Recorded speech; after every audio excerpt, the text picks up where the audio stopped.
But today I want to focus too primarily on a group that we haven't spent a lot of time in Houston and in this region talking about, and that's the millennials. Kind of want to focus on them because heretofore, we've been saying that the most vulnerable population has been our seniors. And they are almost a vulnerable population.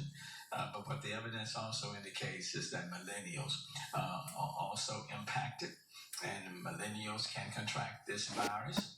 And if they're not contracting this virus, they can spread it to their parents or their grandparents. So I want to focus on the millennials, and we have several millennials that are here today. Ashley Pace Turner being one, Councilmember Peck, Councilmember Pollock being another. Do I see? Oh, Councilmember Robert Gallegos is also present. So I want to know. So we have several millennials. I don't see any other council members that fit in that category. But that's where I want the focus to be for today. And then after we hear from some of them, then I will come back and specifically talk about testing. So first up, let me bring up the first daughter, Ashley Pace Turner, with her message to millennials and that young group. Thank you, Daddy, Mayor Turner. And even though there are only a few millennials on this stage, I know a lot of us are millennials at heart. So I brought a few of my younger friends with me today because we have an important message to share. Like everyone else, millennials have been paying attention to the COVID-19 pandemic and the city of Houston's work to mitigate the spread to avoid overwhelming our healthcare system. But as the younger generation, we have felt a false sense of security because we believed only older people were at risk of getting sick with the coronavirus. But increasingly, United States health officials have warning that millennials could also be at serious risk of complications from the novel coronavirus.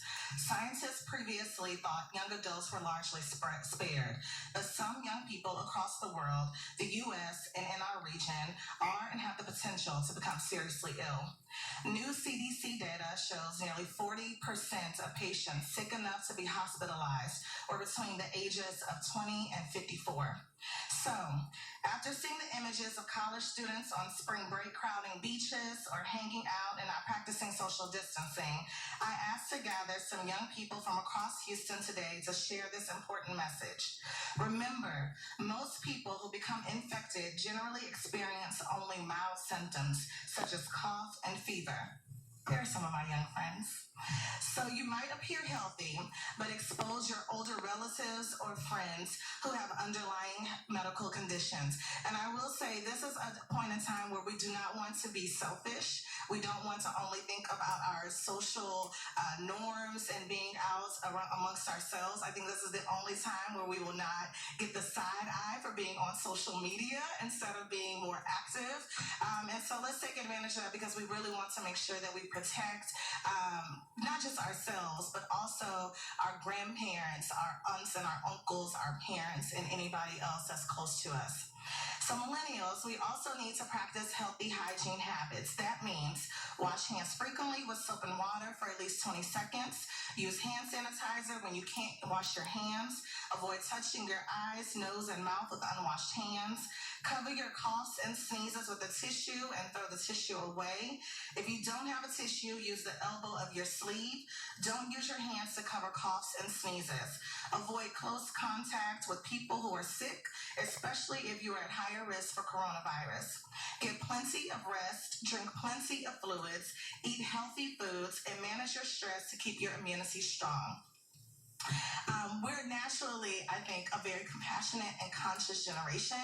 I think this is our time to put our compassion into action and to do our part as well to help mitigate this disease. So I want people my age and younger to take this seriously.